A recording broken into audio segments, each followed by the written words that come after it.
Bapak yang baik, kami bersyukur di hadapan hadirat-Mu dan Engkau selalu mengawasi, melihat, dan bahkan Engkau juga menyertai, menjaga kami dalam setiap jalan hidup kami dan juga menunjukkan kasih yang sampai pada kesudahannya.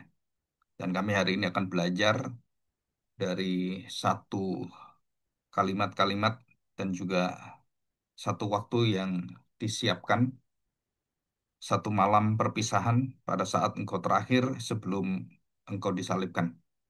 Dan kami bersyukur karena anakmu yang tunggal menyatakan kasih yang tertinggi, kasih yang tidak pernah diberikan kepada manusia, dari manusia, tetapi berasal dari Engkau.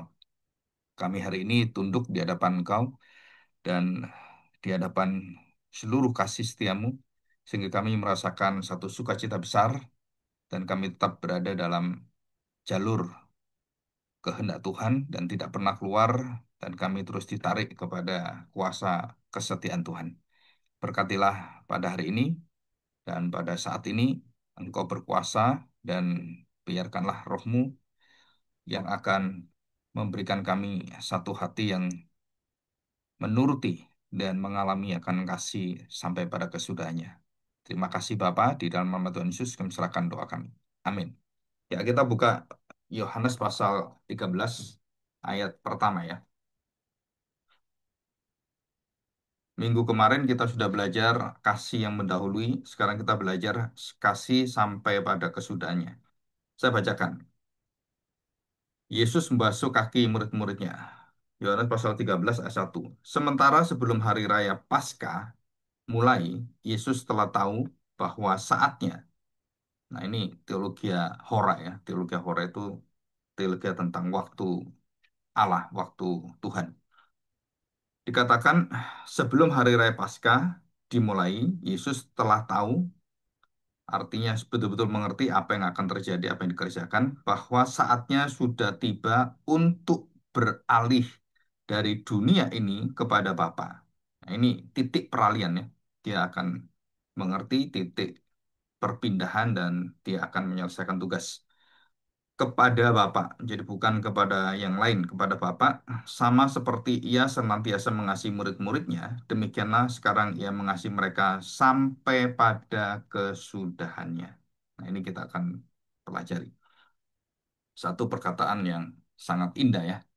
Dan di sini dikatakan ayat yang ke-21. Setelah Yesus berkata demikian, sangat terharu. Nah, apa menyebabkan dia sangat terharu? Judulnya adalah tentang Yudas yang berkhianat. Jadi Yesus memperingatkan, menyatakan kasihnya sampai pada kesudahannya kepada siapa? Kepada Yudas. Jadi ini ceritanya secara khusus itu ditujukan kepada Yudas. Jadi kasih yang melampaui dari pengkhianatan, kasih yang melampaui daripada pemberontakan, kasih yang melampaui daripada penyangkalan, kasih sampai pada kesudahannya. Setelah Yesus berkata demikian, ia sangat terharu. Nah, arti terharu itu dia sangat sedih dan juga bisa arti yang jauh lebih dalam dari hal-hal seperti itu ya. Jadi kesedihannya yang sangat dalam itu dan juga bisa arti gelisah. Gelisah karena ada sesuatu yang membuat seluruh daripada apa yang diinginkan seperti Yudas itu Yesus sendiri tidak pernah menginginkan dia itu eh, menjahatinya nggak ada gitu ya. Tapi Yudas terus tidak mau menerima kasih setia Tuhan sampai pada kesudahannya. Jadi kita akan belajar 11 murid menerima kasih sampai pada kesudahannya dan juga Yudas menerima sama kasih sampai pada kesudahannya. Apa kesudahannya? Yaitu kesudahannya kepada seluruh kasih yang sempurna itu ditolak. Ya, yang satu diterima, satu ditolak. Dikatakan terharu. Aku berkata kepadamu sesungguhnya di antara kamu ada yang akan menyerahkan aku. Maka murid-murid mulai memandang seorang kepada yang lain, mereka ragu-ragu siapa yang dimaksudkannya. Seorang di antara murid-murid Yesus atau murid Yesus yaitu murid yang dikasihnya, Yohanes ya, bersandar dekat kepadanya di sebelah kanannya. Kepada murid itu, Simon Petrus memberi isyarat dan berkata, tanyalah, siapa yang dimaksudkannya? Murid yang duduk dekat Yesus itu berpaling dan berkata kepadanya, Tuhan, siapakah itu? Jawab Yesus, dialah itu yang kepadanya aku akan memberikan roti. Jadi dia diberitahu siapa itu yang pengkhianati. Ya Yudas ya. Memberikan roti sesudah aku mencelupkannya. Sesudah berkata demikian, ia mengambil roti, mencelupkannya dan memberikannya kepada Yudas, anak Simon Iskariot. Dan sesudah Yudas menerima roti itu, ia kerasukan iblis. Dan itu artinya Tuhan sudah memberikan kesabaran yang terakhir. Dan di situ digantikan dan apa? Dikatakan kerasukan iblis. Maka Yesus berkata kepadanya, apa yang hendak kau perbuat, perbuatlah dengan segera. Tetapi tidak ada seorang pun dari antara mereka yang duduk makan itu mengerti apa maksud Yesus mengarahkan itu kepada Yudas. Yohanes tahu, ya Yohanes tahu karena diberitahu kan. Karena Yudas memegang kas, ada yang menyangka bahwa Yesus menyuruh dia membeli apa-apa yang perlu untuk perayaan itu, atau memberi apa-apa kepada orang miskin. Jadi fungsinya Yudas itu, bendahara gereja itu adalah keperluan murid-murid, ya kepentingan pelayanan, dan juga memberikan, membagikan pada orang miskin. Jadi Tuhan Yesus itu aktif menerima berkat itu, dia salurkan kepada pelayanan sosial. Dari mana tahu? Ya ini. Jadi yang dipakai siapa? Yudas. Jadi Kementerian Sosial itu ya, yang paling banyak berkat dan kemurahan yang dicurahkan. Nah, di situ paling banyak korupsi dan para koruptor, termasuk Yudas di dalamnya. Yudas menerima roti itu lalu segera pergi pada waktu itu hari sudah malam. Nah, ini saudara ya kita belajar ini. Nah, hari ini kita belajar tentang estelos agapen autos. Jadi artinya apa? Ia mengasihi dengan dirinya sendiri, dengan hidupnya sendiri, ya autos itu. Ia mengasihi mereka dengan dirinya sendiri sampai pada kesudahannya. Apa arti mengasihi dalam dirinya sendiri? Itu artinya adalah dia mengasihinya sampai akhir. Jadi titik peralihan, jadi kalau kita lihat ada titik peralihan. Dan titik peralihan itu sebenarnya sudah dijelaskan gitu, sudah dinyatakan Tuhan Yesus bahwa dia melakukan kehendak Bapa. Dia sehati, sepikir, dan sekehendak dengan Bapa. Maka titik peralihannya kemana? Ya kepada kehendak Bapa, kepada rencana Bapa. Jadi kalau dia harus selesai, ya dia harus selesai. Dan titik peralihan itu tidak pernah kehilangan titik pandangnya, titik bagaimana kita memandang. Jadi Tuhan Yesus itu dalam setiap kejadian hidupnya, dia selalu berhubungan dan memandang Bapaknya dan dia selalu dekat dan setia. Apa yang diperintahkan dia jalankan. A ya A, B ya B, dan dia tidak pernah bergoyah. Nah, di sini dijelaskan ya, sebelum hari raya Paskah. Kenapa ini penting? Karena itu adalah pernyataan dari seluruh nabi-nabi bahwa Mesias akan datang dan bagaimana dia akan membangun kerajaannya itu tepat pada hari Paskah. Dan dia akan dilantik, dia akan diurapi, dia termasuk akan diagungkan, dimuliakan itu pada hari Paskah. Nah, hari Paskah itu hari apa? Penyerahan korban penebusan kepada Allah. Dan disitulah kerajaan itu didirikan. Disitulah titik peralihan itu akan dijalankan. Ya, jadi sebelum hari raya Paskah itu sangat penting sekali. Paskah itu satu pusat daripada seluruh perayaan dan puncak dari segala perayaan di atas segala perayaan. Itu adalah Paskah. Kenapa? Itu pengharapan tertinggi dan terwujudnya Mesias yang dilambangkan dengan anak domba yang dipersembahkan. Dan itu adalah Kristus. Dan dikatakan Tuhan Yesus telah tahu. Jadi dia akan menggenapi apa yang sudah dinubuatkan oleh para nabi, oleh tulisan-tulisan nubuatan-nubuatan, dan apa yang dilihat oleh Abraham, apa yang dilihat oleh Nuh, apa yang dilihat oleh Adam, dan apa yang dilihat oleh Daud. Dan seluruh itu melihat kepada satu wujud yang terus mereka harapkan ini. Dan pasca pada waktu Yesus itu yang ketiga kalinya, ini kan kasih ketiga kali kan 3 tahun ketiga kalinya dan disitulah dia mempersembahkan hidupnya dan ini sesuatu yang betul-betul luar biasa itu ya.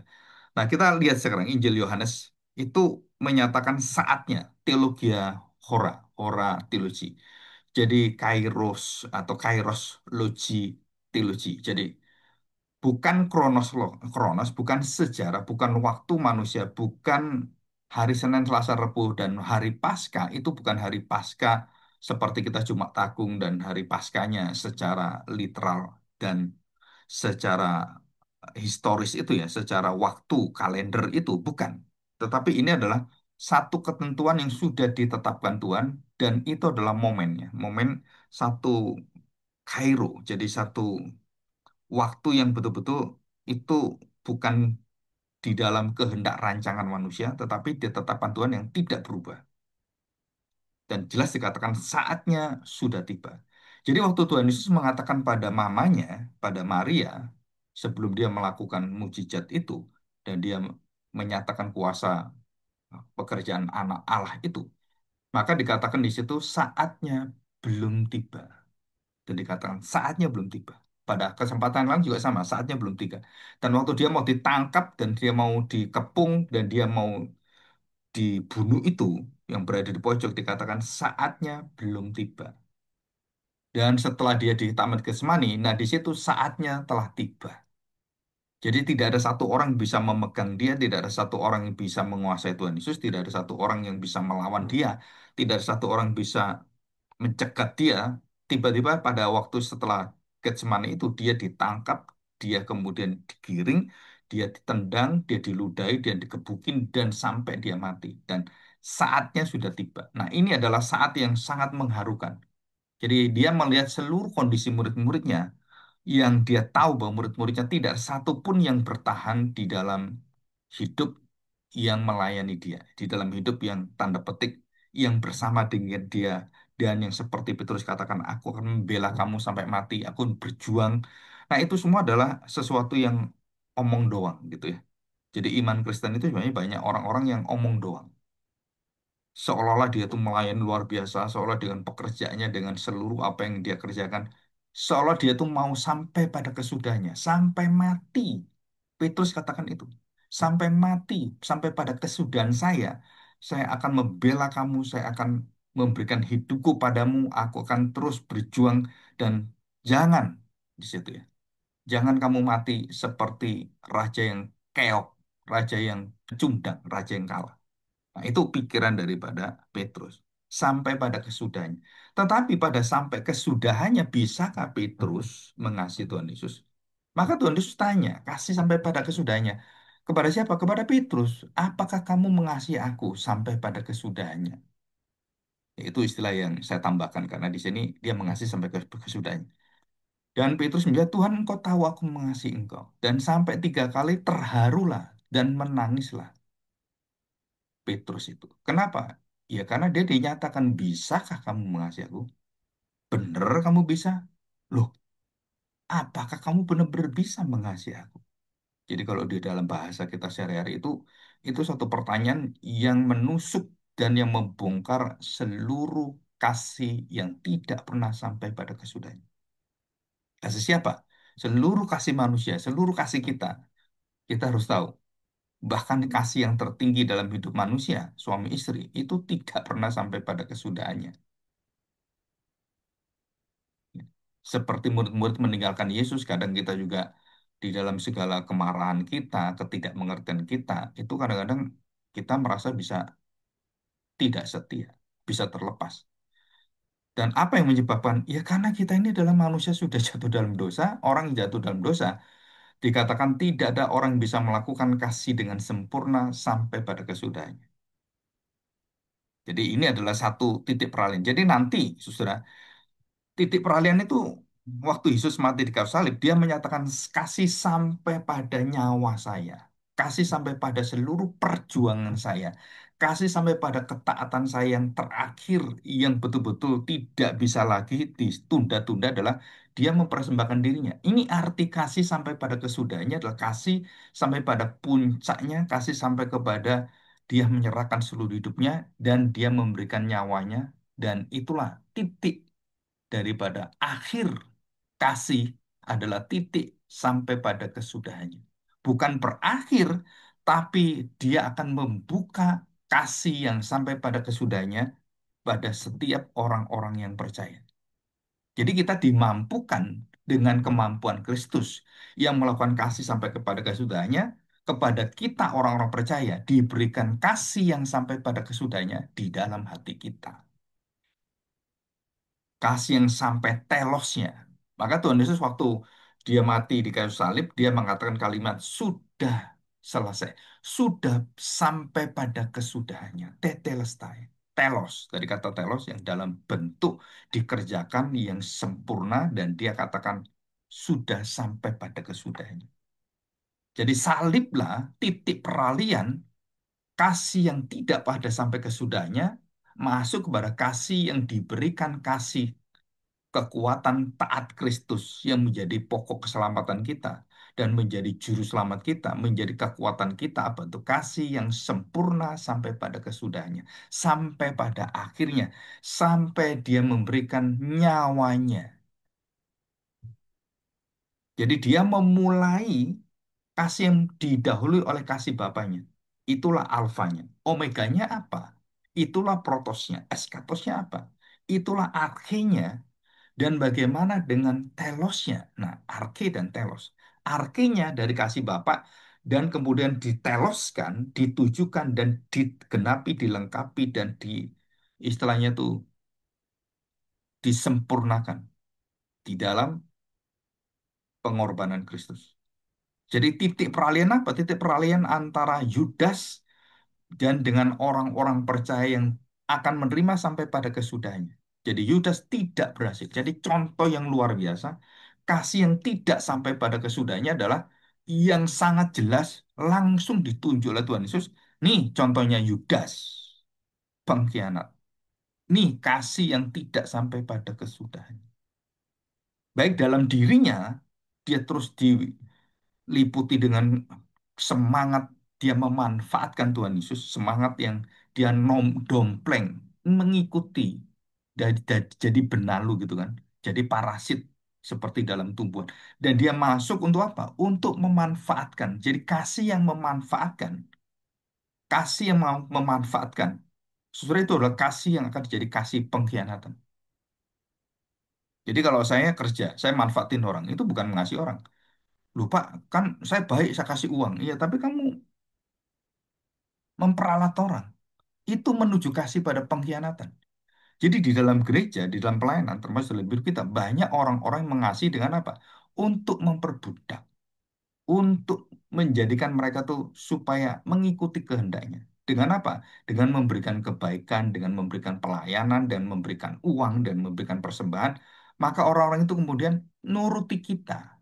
Oh, kamu uangnya banyak, enggak apa-apa. Yang penting kalau dia uang banyak, maka kasih yang memanfaatkan, memanfaatkan atau kasih yang menggunakan, kasih yang dengan motivasi palsu itu akan menghasilkan pengkhianatan. Maka orang-orang dikasih dengan cara-cara dunia, cara-cara memperalat, maka kita akan menerima baliknya kasih, bukan kasih yang betul-betul akan berkorban, tapi kasih yang akan memanfaatkan kita. Dan pada titiknya kita akan dikhianati oleh mereka. Kenapa, Sob?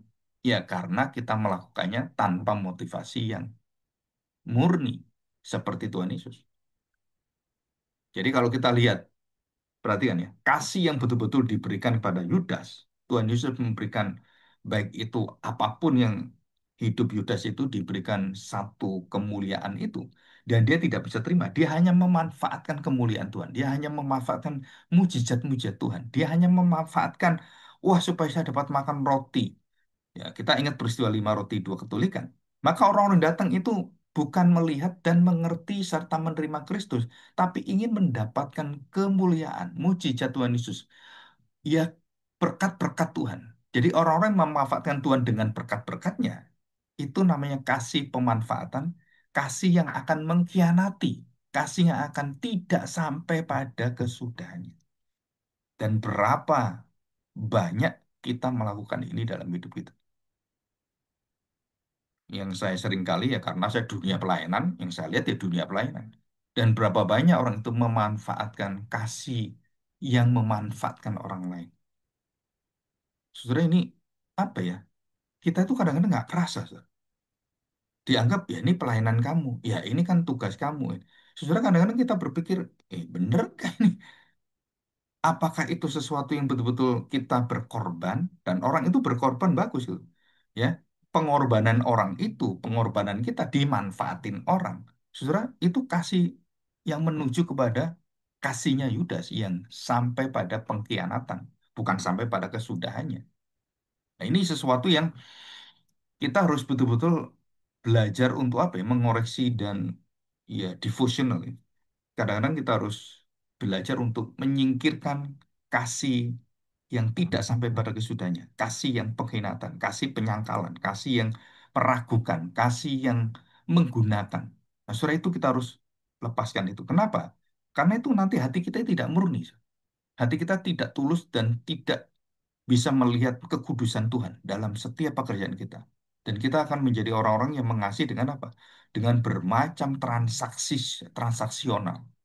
Jadi kita ini mengasihi apa? Transaksi. Kamu baik ya saya kasih, kamu jelek ya saya nggak kasih. Pelayanan kita juga sama. Wah, saya nggak mau kamu seperti ini. Sudah itu apa ya? Ya kasih yang sangat mendunia gitu. Dan Tuhan Yesus menyatakan nih kasih saya. Walaupun kamu khianati, walaupun kamu tidak sampai pada kesudahnya, kamu gagal, kamu menyangkali saya, kamu merugikan saya. Kasih saya sampai pada kesudahannya.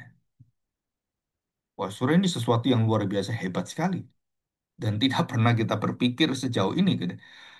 Jadi bukan hanya Yesus itu menyatakan satu peralihan kehidupan dari kasih yang gagal manusia dan dia memberikan kasih tidak bersudahan dan zaman yang ada setelah Tuhan Yesus meninggal dan kemudian naik ke surga duduk di sebelah kanan Allah Bapa dan dia memberikan rohnya yang kudus untuk apa? Membawa kasih yang sempurna, kasih yang diberikan melalui nyawanya itu kemudian ditetapkan, ditanamkan dan dihidupkan dalam hidup gereja orang-orang Kristen. Jadi dikatakan sampai pada kesudahannya itu bukan hanya menjadi transisi dari pelayanan publik terus menuju sangsara, bukan itu. Tapi satu zaman deklarasi yang sangat dalam bahwa kegagalan manusia sekarang sudah tidak akan bisa ditoleransi Tuhan. Dan bagaimana caranya supaya bisa kita yang gagal, yang tidak sampai pada kesudahannya, bisa menerima kasih yang sempurna. Nah ini, Yesus ini yang membuka zaman itu. Jadi kita bukan hanya Yesus yang beralih ke surga, tetapi seluruh kasih kita yang di dalam kelemahan, dalam kerapuhan, di dalam kasih yang ya tidak sampai pada kesudahan, yang tidak pernah sempurna itu dialihkan menuju kasih yang akan sempurna, kasih yang tidak akan membawa penderitaan, kasih yang tidak akan membawa air mata, kasih yang tidak akan memisahkan dalam perkabungan, kasih yang akan menetap, tidak ada perkabungan, tidak ada kematian, tidak ada air mata, dan yang ada adalah sukacita dan seluruh orang percaya itu dalam bahagia. Nah ini peralihannya. Jadi Yesus waktu mati dan bangkit, saudara, dia memberikan satu kasih yang mengubahkan dunia ini menuju kepada Bapa surga. Jadi bukan sekedar kasih yang dinyatakan dipertontonkan secara duniawi, bukan, saudara. Tapi ini kasih yang tidak mungkin diterima oleh agama, saudara. Tidak mungkin diterima oleh kekuatan kasih yang berdasarkan kekuatan manusia, berdasarkan perasaan manusia, berdasarkan pemikiran-pemikiran manusia. Bukan. Jadi ini bukan sekedar satu kemampuan atau bukan sekedar waktu dalam historis, tapi adalah kasih yang sampai pada kesudahannya, kasih yang tidak pernah ada, yang dinyatakan pada manusia, dan betul-betul itu adalah kasih yang tidak pernah ada. Dan wujud kasih yang tidak pernah ada, yang ingin diterima manusia, yang akan mengalahkan maut, yang akan mengalahkan perbudakan dosa, dan itu adalah kasih kairos luci, kasih yang bersifat Kairo, Kairos, jadi kota Mesir itu ibu kotanya Kairo. Nah, saudara masih ingat ya. Jadi kota yang baru, kota yang New Yerusalem itu tujuannya seperti itu. Tapi ya nggak bisa. Jadi kita melihat bahwa aspek yang Tuhan Yesus lakukan itu bukan hanya kita melihat secara historis, secara manusia atau kasih sosialis gitu ya, kasih yang hanya memberikan kebaikan-kebaikan pada sosial sehingga sosial itu bisa kita perbudak dan kasih yang seperti pemilu memberikan serangan fajar atau memberikan sembako dan bantuan-bantuan supaya mereka memilih saya. Saudara itu bukan kasih. Itu yang membuat kasih itu begitu busuk itu kasih seperti ini. Jadi kita jangan membusukkan kasih, kita jangan apa ya membuat kasih itu menjijikkan. Kenapa? Karena kasih itu kemudian diambil manfaatnya dan kita memperalat kasih. Seperti Yudas memperalat kasih, seperti Yudas memanfaatkan. Saudara, itu kasih yang menuju kematian. Kasih yang akan membunuh kita sendiri. Kenapa? Kita menerima kasih, kita menerima itu bukan dengan hati yang terbuka, dengan hati yang rendah hati. Kita menerima untuk apa? Untuk mengangkat ketinggian hati kita. Jadi ada orang Kristen atau para hamba Tuhan melayani dengan membawa kasih untuk kepentingan diri, membawa kasih supaya memuliakan diri. Itu bisa, bisa, Sor. Dan itu seperti Yudas, seperti Petrus, dan seperti murid-murid yang lain yang ingin menduduki tempat tertinggi dan mereka semua kepingin. Kalau Yesus jadi raja, siapa yang menjadi panglimanya? Siapa yang menjadi perdana menterinya? Siapa yang akan menjadi menteri-menterinya? Mereka inginkan itu. Kasih yang tujuannya bukan menerima Kristusnya, tapi mendapatkan kedudukannya. Sesudah itu motivasinya udah beda. Dan hampir semua orang yang bekerja, apalagi pegawai negeri gitu kan, tujuannya apa? Ya promosi, ikut jenjang-jenjang supaya dia kedudukan tinggi, bayarannya tinggi, jaminannya tinggi, pensiunnya juga tinggi. Nah, apakah kasih seperti itu yang Tuhan Yesus inginkan? Enggak, saudara. Yesus mendapatkan dan menyatakan kasihnya, mendemonstrasi kasihnya tanpa mendapatkan apa-apa, saudara. Bahkan yang paling jelek di dalam hidup kita, keburukan, kebusukan kita, itu yang diterima oleh dia. Nah, itulah kasih yang sampai pada kesudahan. Jadi waktu saya merenungkan ini sesuatu yang luar biasa. Kenapa? Ya itu yang mentransformasi kita, Saudara. Orang-orang yang hidupnya ditransformasi itu di hadapan Tuhan dan di hadapan tanda petik roh-roh kegelapan. Itu jiwa kita, hadirat kita, dan roh kita itu menyala, Saudara. Saya belum pernah ngomong soal ini. Orang-orang Kristen di dalam wujud kemuliaannya itu kapan dimuliakan? Saudara, bukan nanti. Waktu kita menjalankan transformasi, nilai-nilai Kristus, nilai-nilai surgawi itu, saudara, cahaya kemuliaan kita yang ada di dalam cahaya kemuliaan Kristus dalam hati kita, itu kegelapan itu tahu terang kita. Saudara. Manusia nggak tahu, karena manusia kan melihat tubuh. Tapi roh kegelapan itu tahu siapa anak-anak terang itu. Ayub dia tahu, Abraham dia tahu, dan tahu semua. Kasih itu selalu memancarkan kemuliaan. Kasih itu tidak memberikan kegelapan. Tidak ada kegelapan di dalam kasih. Tidak ada ketidaktulusan dalam kasih. Maka saudara waktu kita melakukan apapun pelayanan hubungan kita di dalam pelayanan dalam keluarga, saudara kita lakukan dengan apa? Dengan kemurnian kasih sampai pada kesudahannya. Saudara ini namanya kasih yang sempurna. Kasih yang tidak lagi membawa keburukan-keburukan. Kasih yang tidak mengungkit-ungkit kejahatan-kejahatan yang sudah diampuni. Saudara, kalau Allah mengampuni kita, tidak mengingat dosa kita, dia betul-betul tidak mengingat, bukan lupa loh. Ya. Tidak mengingat itu apa? Berarti kita tidak boleh mengatakan sesuatu yang sudah terjadi, yang sudah diampuni, yang sudah kita terima. Dan kita harus tahu ini. Nah, saudara perhatikan ya, ada satu perbedaan dengan Paulus menceritakan pertobatannya.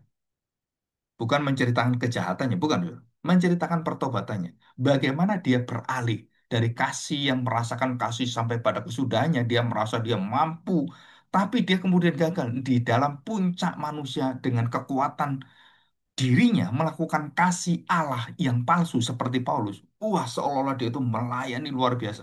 Seolah dia itu satu umat yang sempurna, pemimpin yang luar biasa dan Tuhan hantam dia, hancurkan dia dan rebahkan dia. Dan dengan cahaya kemuliaan Kristus, Paulus itu direbahkan dan apa? Dibutakan. Jadi kasih yang dengan kekuatan diri kita melakukan itu membutakan kita, melumpuhkan kita. Dan kita tidak boleh memakai kasih seperti ini. Kenapa? Pasti gagal, saudara. Kita mengasihi dengan kekuatan kita. Begitu kita nggak kuat, perasaan kita tersinggung, dan kemudian hati kita masih ada hati yang tidak bisa terima, saudara, kasih nggak sampai pada kesudahannya. Nggak mungkin, saudara. Maka Tuhan mengatakan, aku memberikan engkau Roh Kudus, membawa kasih yang sempurna sampai pada nyawaku, penderitaanku, aku sudah menanggung semuanya. Jadi apa yang kalau saya bisa mengatakan, aku mengampuni kamu, bukan mengampuni dengan kekuatan saya, bukan mengampuni dengan perasaan saya, bukan. Aku mengampuni dengan apa? Dengan Kristus yang hadir dalam hidup saya, aku mengampuni kamu. Jadi secara manusia bisa terima nggak? Nggak bisa, saudara. Daging kita nggak bisa. Tapi manusia baru kita, roh kita, selalu mengingatkan, akulah yang hidup dalam dirimu.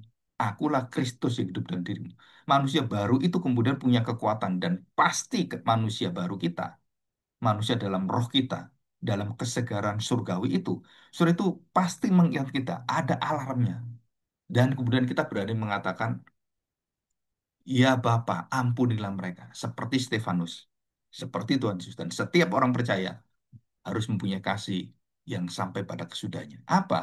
Menerima kehinaan, menerima hinaan, cacian, cemooh, pengkhianatan, menerima penyangkalan. Saudara, itulah kasih sampai pada kesudahannya. Pak, nggak ada satu manusia bisa lakukan itu. Iya, dan hanya Tuhan Yesus. Jadi waktu kita menerima pengkhianatan, menerima penyangkalan, dicaci, cemooh, saudara, Kristus bersama dengan kita. Aku sudah mengalahkan semuanya. Aku sudah sampai pada kesudahannya. Dan segala hinaan, buruk, cacian, dan kemudian apa itu penyiksaan, penderitaan-penderitaan, dan kesakitan-kesakitan yang tidak pernah engkau bisa terima, aku sudah terima. Dan waktu kita mau mau di depan gerbang kematian, Saudara, maka kita akan menerima ketakutan, kesakitan, dan nggak tahu apa lagi. Dan pada saat kita di pintu gerbang maut itu, Tuhan mengatakan, aku sudah mengalahkan maut, mengalahkan penderitaan, tubuhku sudah dipecahkan. Maka setiap orang percaya yang dekat dengan pintu maut dan masuk di dalam sana, itu ada penjaminnya. Persis di titik peralihan itu, kasih yang tidak sampai pada kesudahannya, kasih kita yang penuh dengan kelemahan, itu disambut dengan kasih yang sempurna. Dan waktu kita menyerahkan diri kita dan waktu kita mati, saudara, yang menerima siapa? Kristus. Dan Alkitab jelaskan bahwa kita waktu kita mati kita bersama diiring oleh malaikat ke dalam hadirat Kristus. Dan kita akan diberikan tubuh yang sempurna, tubuh yang menerima kasih sampai pada kesudahannya, sampai pada akhir hidupnya, sampai kepada seluruh karyanya, seluruh perkataannya, seluruh tindakannya. Saudara itu kasih sampai pada kesudahannya. Jadi waktu dia melakukan, memerintahkan dan menyatakan apa yang kamu ingin perbuat, perbuatlah. Saudara, itu adalah kalimat kasih sampai pada kesudahannya. Kepada siapa? Kepada Yudas yang mengkhianati dia. Pengkhianatan yang begitu menyakitkan diberi dengan kasih, kesabaran, dan menantikan pertobatan dan kasih yang sempurna. Yudas lepaskan itu. Yang nggak mau. Kenapa? Kamu nggak ada manfaatnya. Kamu mati. Saya nggak mau terima itu. Jadi Yudas waktu di dalam perjamuan kudus, dia tidak sempurna menerima perjamuan kudus. Maka saudara perjamuan kudus minggu ini kan ada perjamuan kudus. Saudara siapkan hati kita. Kenapa? Jangan sampai kita menjadi Yudas. Pada saat perjamuan kudus, pikiran kita ke tempat lain, pikiran kita ke kerjaan. Bukan pada perjamuan kudus. Bukan kepada menikmati hidup dan janji-janji Tuhan. Tapi kita waktu perjamuan kudus, wah ingat masalah, ingat utang, ingat. Nah saudara itu kita sama dengan mirip dengan Yudas. Kenapa? Karena pikiran kita nggak bisa fokus dan sampai pada kekuatannya, mengasihi pada kesudahannya. Jadi, saudara, kalau lebih dalam lagi, saudara ini tindakan kasih yang bukan hanya satu dua kali. Karena akar katanya tuh agapau. Ya, agapau itu satu bentuk auris indikatif dan aktif, saudara.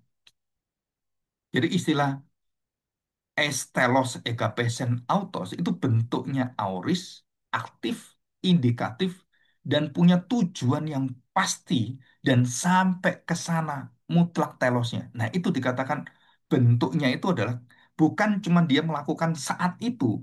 Sebelumnya Yudas sudah dikasih oleh Tuhan. Yudas sudah dipercaya memegang bendara, memegang semuanya. Tapi seluruh kepercayaan itu dia sia-siakan.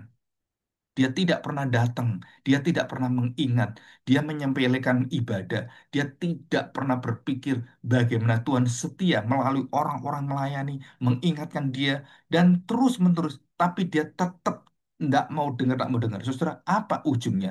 Kasih yang akan mengkhianati. Yang dulunya baik dan kemudian mencaci maki kita. Yang dulunya mengatakan aku sampai mati akan melawan orang-orang yang akan melawan kamu. Aku setia sampai mati, aku serahkan nyawaku. Pada saat itulah dia mengolok Yesus, dia menghina Yesus. Aku tidak tahu siapa dia. Sampai mati, aku nggak kenal orang itu. Dari kata-kata pujian dan kata-kata semangat membela menjadi apa? Menyangkali sampai mati. Yudas tidak mengatakan kalimat ini, tapi Petrus mengatakan, saudara. Petrus mendapatkan kasih sampai pada kesudahnya. Yudas tidak, walaupun tidak ngomong apapun. Jadi Petrus betul-betul mendapatkan satu pengampunan dari Tuhan. Satu kasih yang sampai pada kesudahnya. Dan pada titik itulah, saudara kita akan mengerti bahwa kasih yang bersifat emosional itu sementara. Kasih yang bersifat transaksional itu tidak ada umurnya, hanya seumur jagung. Kasih yang berdasarkan senang nggak senang, itu apalagi itu seperti rumput sekarang ada besok nggak ada. Jadi kita melihat apa yang membuat kasih itu kemudian sampai pada kesudahannya. Ya kesudahannya itu artinya telos, teleologis, telosnya, sampai akhir hidupnya, sampai kepada tujuannya, sampai pada kehendak Bapaknya, sampai pada penggenapannya, sampai tuntas. Tidak sekedar sampai pada waktunya secara kronologis historis, bukan, saudara. Sampai pada puncak kasih dinyatakan yang tertinggi dan membawa dosa, menerima dosa, dan menelan itu. Nah, jadi kasih sampai pada kesudahannya ada dua arah. Pertama, arah dari Bapa dan arah dari dunia. Arah dari Bapa, ketaatan sempurna. Arah dari dunia, menerima seluruh dosa kita tanpa mempertanyakan, tanpa pamrih, tanpa memperhitungkan. Dia terima dan dia telan itu keburukan-keburukan, kebusukan kita. Dia telan, Zat. Dengan taat dia jalankan firman. Kenapa? Karena ini ketaatannya pada Tuhan, bukan kehendak dia. Jadi kasih sampai pada kesudahnya itu bukan kehendak daging kita, Zat. Bukan. Zat. Itu kehendak manusia baru kita yang ditanamkan. Jadi kasih yang tanpa syarat, tanpa pamrih, yang tidak pernah neko-neko. Jadi ini satu farewell discourse, jadi satu kata-kata perpisahan ya, dari Tuhan Yesus.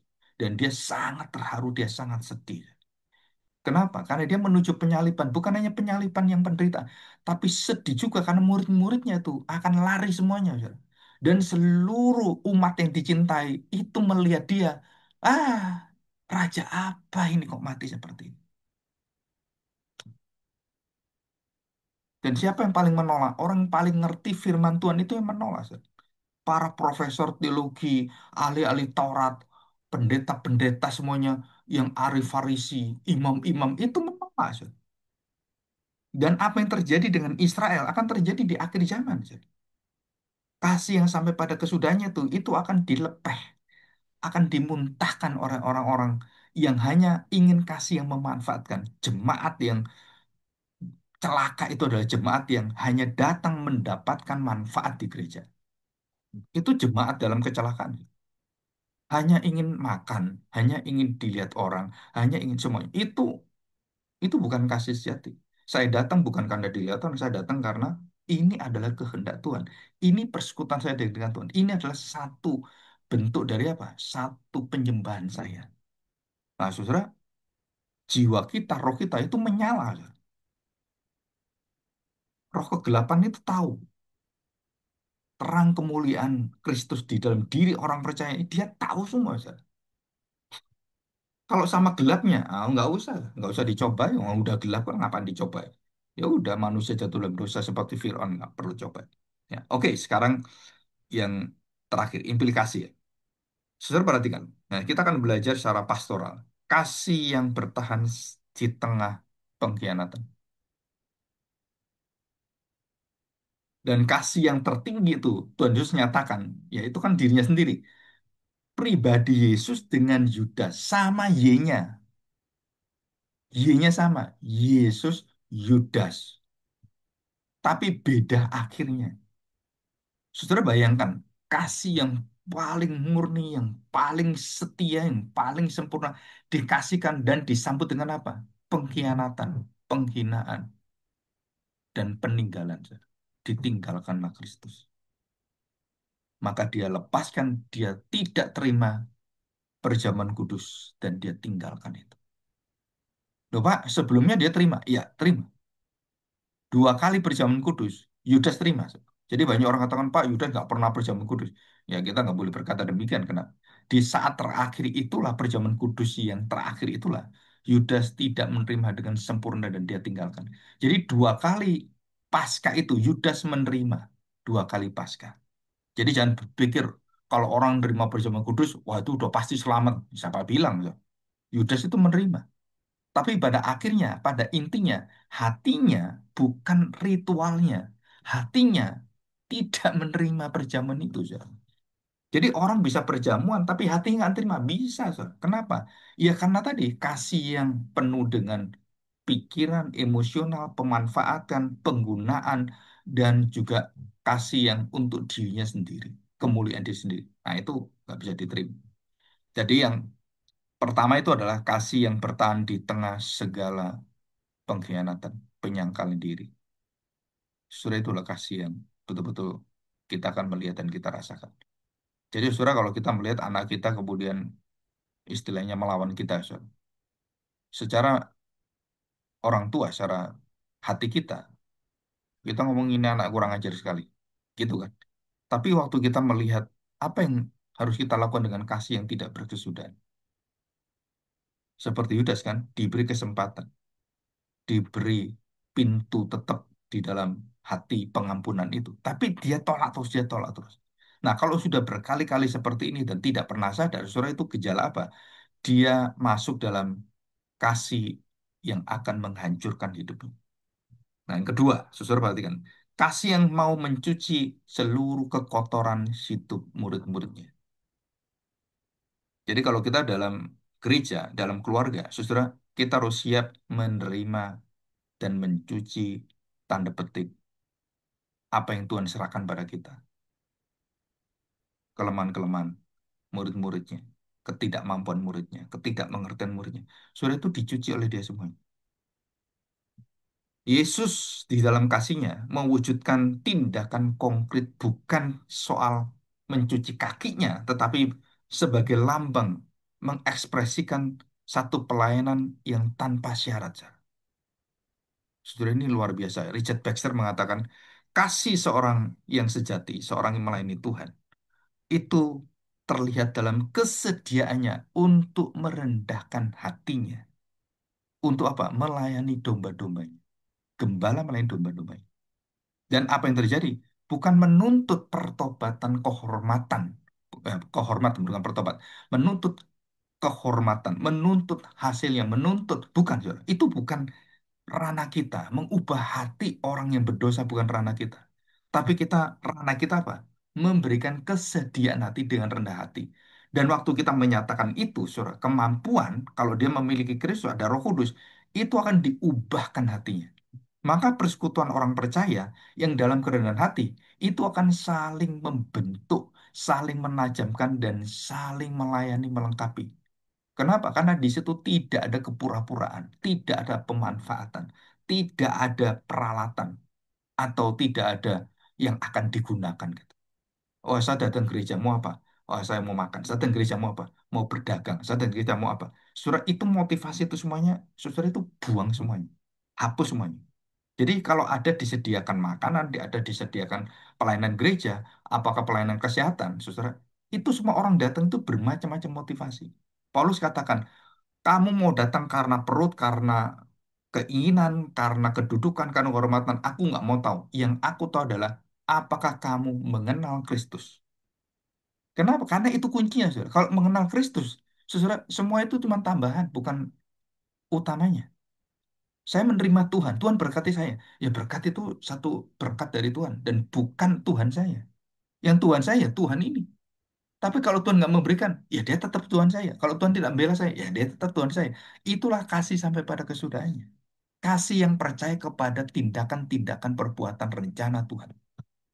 Itu kasih pada kesudahannya.